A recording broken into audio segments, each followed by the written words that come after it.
My brother-in-law, Sammy, lost his home shortly after his divorce 10 months ago. He moved in with us and brought his twin daughters, Olivia and Sloane 18, with him a couple of months ago. His sister, my wife, and I have one daughter, Zoe 16, and she and her cousins aren't close but get along fine. Olivia and Sloane have no respect for Zoe's privacy, none. They used to walk into her room and take everything they get their hands on. Makeup, phone accessories, clothes, school laptop, etc. Zoe complained a lot, and I've already asked the girls to respect Zoe's privacy and stop taking things. My wife and Sammy saw no issue with this. After all, they're girls and this typical teenage girl's behavior. I completely disagreed. Last straw was when Zoe bought a $60 M.A.C makeup kit that looks like a paint set that she saved up for over a month, and one of the girls, Sloane, took it without permission and ruined it by mixing shades together while using it. Don't know much about makeup, but that's what Zoe said when she found the kit on her bed, and was crying.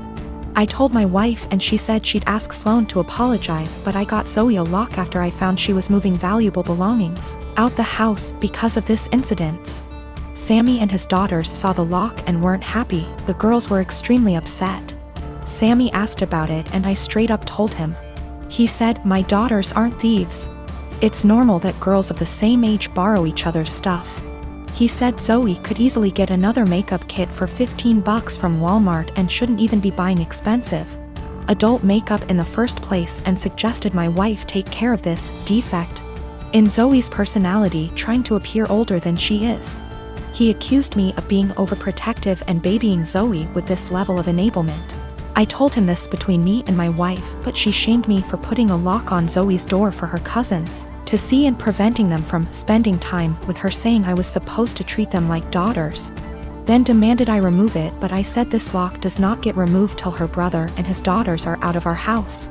She got mad I was implying we kick them out and said her family'll hate me for this. So I reminded her that I let Sammy and his family move, in which something her own family refused to do, so she should start with blaming them for not taking their own son and niece's granddaughters in. If it wasn't for her family's unwillingness to help, we wouldn't be dealing with this much disturbance at home. Everyone's been giving me and Zoe silent treatment, and my wife is very much upset over this. Dan and I have been married for 3 years and 8 months ago welcomed our amazing son into the world. He was very planned and wanted, and motherhood had been transformative for me. I was able to take 1/2 months maternity leave before going back to work. Without going into too many details, we both work white-collar jobs that require professional attire. A normal workday look for me is a skirt or pair of slacks, a silk blouse, pumps or boots depending on the weather, but always with a heel because I'm 5'0", maybe a blazer if I have a big meeting. Dan wears a suit almost every day. I also style my hair and do some makeup for work every day. This is what I wore before our son was born and what I continue to wear. Dan and I are pretty even in sharing parenting duties. I tend to take mornings because I'm more of a morning person than Dan. A normal morning for me starts early: short workout, shower, get baby up, get baby ready and baby off to Dan because the daycare is on Dan's way to work. I'm normally dressed at the tail end of this process, but I keep my robe on over my clothes in case my son wants to give my outfit something to remember him by on our way out the door. For the last month or so, Dan has been more irritable than normal in the morning. There have been side comments if he gets up and I'm drying my hair or getting dressed. Basically, if I'm not 100% focused on my son in the AM. Our son is happy playing and supervised, so I just chalked it up to morning moodiness, but it's been getting worse. Last night, I brought it up in what I thought was a neutral, non-confrontational way. Basically, his answer was this: his mom was 100% a mom after her kids were born. She gained a fair amount of weight after she had kids and never tried to lose it. She wore sweatpants every day and works a job where she wears a uniform, so if she wasn't in her work uniform she was in sweats and a t-shirt. She never did her hair or makeup. Her entire identity was being a mom, and she shared with me how hard it was to watch her kids start their own lives. Dan thinks I don't care about our son as much as he does since I worked on losing the baby weight and still put effort into my appearance. I feel like keeping this part of my identity actually helps me be a better mother. I love my son, but I'm still me and I still have the things I like to do. Dressing well my identity actually helps me be a better mother. I love my son, but I'm still me and I still have the things I like to do. Dressing well, blowing out my hair and doing my makeup are therapeutic to me. Now that being said, my son is my life, and if I knew that not doing those things but guarantee him a happy, healthy life, I would stop immediately. I told Dan that my son and I have our morning routine and he gets lots of time and attention before I go to the office. Dan said he wasn't looking to fight, but he just wanted me to think about my priorities and my time management. My ex Rose and I have a son, Jason. He is 15 years old. We broke up when Jason was 5. Rose has Jason on weekends. Rose married her now husband when Jason was 10. Her husband has 2 children, they are 17 and 16 and live full-time with them. Jason has a few chores when he's with them and easily takes care of them, while his step-siblings don't do theirs and Rose take care of them. This has been the only point of contention between our son and her. He has talked with her and even went to therapy. It was when Jason was 12 when we switched days. We stayed like that for a year and a half, but since things never really got better, we went back to our initial agreement. The situation is still the same, and a year ago Jason came to me complaining about it. I had run out of things to say to him when it comes to this subject, so I threw almost the same pep talk my old man said to me when I was about the same age as him. I told him that I understand that it sucks. While they can't do anything, you can do everything. You can cook, clean, do well in school, drive, handle your own money, and you even know how to handle the bills, and I'm not counting the things you've learned from your grandparents and your uncle. I can send you to live alone right now like my old man did with me, an inside joke. And I wouldn't worry, because even if you don't know how to do them, you take the time to learn. You are already ahead of many kids your age, even ahead of some adults. Do your part, and as long as she doesn't make you do their chores, let your mother take care of it. Just focus on spending time with her the way you've been doing so far. The world is going to hit your step-siblings hard one day. Jason took it well, and things have been going well until yesterday. He went out with his mother, and when they returned, they found their house a complete mess. I don't know what they did, but it was bad enough that Rose snapped and finally forced them to clean the house. The kids tried to get Jason to help them because they were struggling, but he refused, claiming it wasn't his mess. They kept nagging him, and Jason told them that I was right. They are really useless.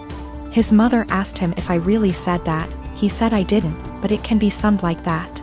He called me at night telling me that he probably got me in trouble and explained the situation. Rose with her husband came today about what I said. I told them that I never called them useless and explained what I said. But useless never leave their minds, and told me I'm an asshole and to stay out of their business. Rose and her husband comments were more about her kids, who I don't care, but when it comes to my son, of course I will. Jason wasn't standing there looking smug and calling them useless. He was in his room minding his business. The constant nagging and his mother's inability to stop them make him snap. That's when he called them useless. He knows he should ignore them or be more tactful, but I get it. His patience has limits just like everyone else. He apologized to his step-siblings before he came back to my house yesterday. He also apologized to me for kinda throwing me under the bus, but I told him it was unnecessary, everything cool between us. Why did he keep going to his mother? He wanted. Last year he was on the fence about going back, but after our talk, he finally accepted that his mother wasn't going to change, and he decided to work around that because he still wanted a relationship with her.